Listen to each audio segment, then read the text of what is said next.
आजच डाउनलोड करा आणि तुमच्या आवडत्या मालिकांचा आनंद लुटा.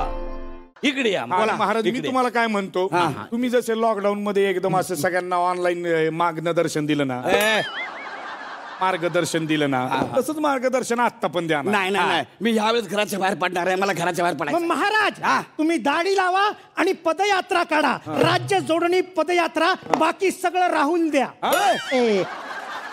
राहू द्या. पदयात्रा मग ऐका. डिंग डिंग डिंग डिंग डिंग डिंग. रस्त्यावरती आलो आता, मत द्या हो स्वॅग मध्ये. रस्त्यावरती आलो आता, मत द्या हो स्वॅग मध्ये. काम तुमची होतच राहतील, पैसे खोलीत बॅग मध्ये. माझ्या सर्जातुर.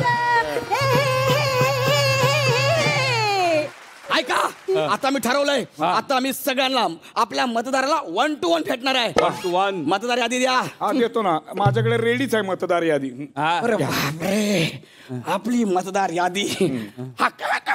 काय झालं? फक्त 50च. अरे आपल्या राज्यात 50,000 मतदार होते. महाराज, एकेकाळी ते 50 लाख होते. तुमच्या या अशा वागण्यामुळे हजारावरून ते 5,000वर आलेले आहे. अहो महाराज, असं काय करता? तुमचं राज्याकडे लक्ष नाही, तुमचं कामाकडे लक्ष नाही, मग मतदार खाली येणारच ना. परराज्यातली माणसं आपल्या राज्यात येतात, हिथलं आधार कार्ड काढतात, त्यांची संख्या वाढते, आपली घासारते. त्याला काय करणार? तुमच्या पूर्वजांनी सुद्धा जनतेचं काय केलं नाही, तुम्ही सुद्धा जनतेच्या भल्यासाठी काय केलं नाही. आणि मग एखादा माणूस विरोधात बोलला तर तुम्ही काय करता? त्याला कात्रचा घाट तरी दाखवता, आणि तिथं ऐकलं नाही तर हळूच त्याला स्वतःच्या पक्षात घेता. मग आता करायचं काय? काय करायचं म्हणजे महाराज, तुम्ही जेव्हा वेषांतर करून अखंड राज्यात फिरलात, तेव्हा तुम्हाला लोकांच्या काय समस्या दिसल्या? अरे काय समस्या नव्हत्या. मग सगळे लाईट बंद करून घरात मजा मारत होते. अहो काय बोलताय महाराज?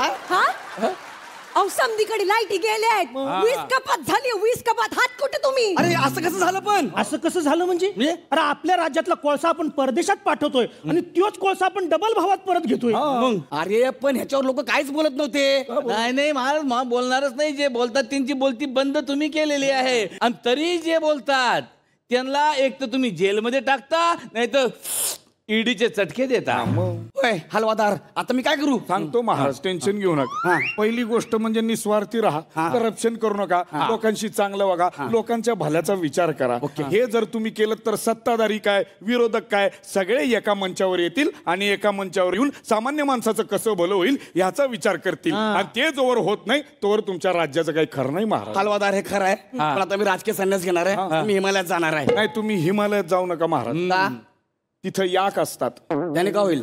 ते तुम्हाला बघून याक तू म्हणले तर काय करायचं? तिथे ह्यो कोण आलाय असं म्हणले तर काय करायचं? अरे मी पण अडाणी गावचा अडाणी राजा आहे. त्याला बघून बोलेल काय? या